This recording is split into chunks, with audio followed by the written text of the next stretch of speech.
Retour dans les années 90, une fille se suicide après avoir visionné une image postée sur un vieux forum. L'image représente une personne, que certains décrivent comme étant une femme, debout au milieu d'une route. La silhouette est transparente au point que ses jambes sont à peine visibles, et est éclairée par une source de lumière inconnue provenant de la direction de l'appareil photo. Qu'il s'agisse de phares de voiture, d'une lampe torche, ou du flash de l'appareil, n'est pas reconnu avec certitude, la provenance de cette image n'ayant pas été identifiée. Aucun des traits du visage ne peut être discerné, mais la silhouette est plus facilement reconnaissable de par ses longs appendices osseux, qui ressemblent partiellement aux pattes d'une araignée. Ceux qui ont vu cette photo ou connu son existence se sont mis à appeler cette silhouette le vagabond. Le premier cas connu s'est déroulé en 1996. Jane, une étudiante qui rendait visite à sa famille pendant les vacances scolaires, avait un certain attrait pour le paranormal. Elle a vu la photo du vagabond sur un forum, suivi d'un message disant « Peux-tu me voir ? Je peux te voir aussi ». Des dizaines d'autres utilisateurs ont vu la même publication.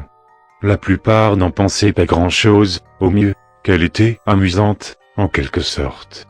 Certains, cependant, se sont plaints de maux de tête lorsqu'ils regardaient l'image, qu'on prétend pouvoir se reproduire par la suite.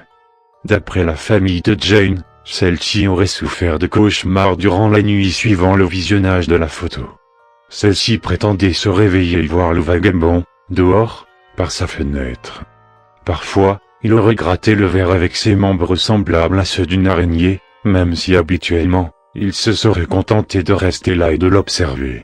Elle se serait trouvée incapable de bouger pendant sa présence, comme si des mains invisibles étaient en train de la maintenir. Même si elle fermait les yeux, elle continuait de le voir. Sa famille était certaine qu'elle avait juste été effrayée par une image postée en ligne, et que ses cauchemars en étaient la conséquence, jusqu'à ce que Jane se plaigne de voir le vagabond même lorsqu'elle était pleinement éveillée. Elle était convaincue qu'il la suivait. Elle l'aurait vu alors qu'elle était dans une pièce remplie de monde ou en public, alors que personne d'autre ne voyait quoi que ce soit de la sorte. La famille de Jane s'inquiétait de sa démence, mais ne faisait que lui assurer que le vagabond n'était pas réel. L'état de Jane, cependant, n'a fait qu'empirer. Elle en venait à des extrémités pour rester éveillée la nuit. Elle a juste commencé avec de la caféine et est restée active, mais rapidement elle s'est mise à se mutiler et à crier à travers la nuit. Bientôt, elle ne dormait plus du tout. Elle était convaincue que, si elle dormait de nouveau, le vagabond allait venir la chercher. Sa famille savait qu'elle ne pouvait pas se contenter d'attendre et d'espérer une amélioration. Mais quand la mère de Jane a frappé à la porte de la chambre de sa fille, elle n'a reçu aucune réponse.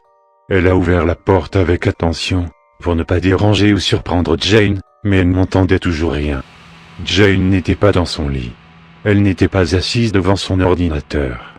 Elle semblait ne pas du tout être dans sa chambre, jusqu'à ce que sa mère aille vérifier la penderie. Jane était là, recroquevillée dans le coin. Le sang rougissait lavant de son corps, coulant de la plaie traversant son cou.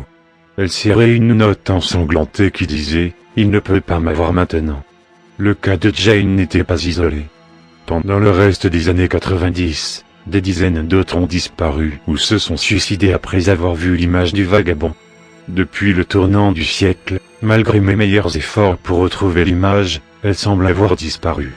Récemment cependant, j'ai demandé sur un forum si quelqu'un avait entendu parler du vagabond. J'avais fait cela tellement de fois avant, et habituellement il n'y avait qu'une ou deux personnes ayant entendu parler de cette histoire, mais personne n'ayant vu la photo. Cette fois, c'était différent. Peu de temps après avoir posté, j'ai reçu un mail dans ma boîte de réception. L'objet de ce mail était « Je peux te voir ».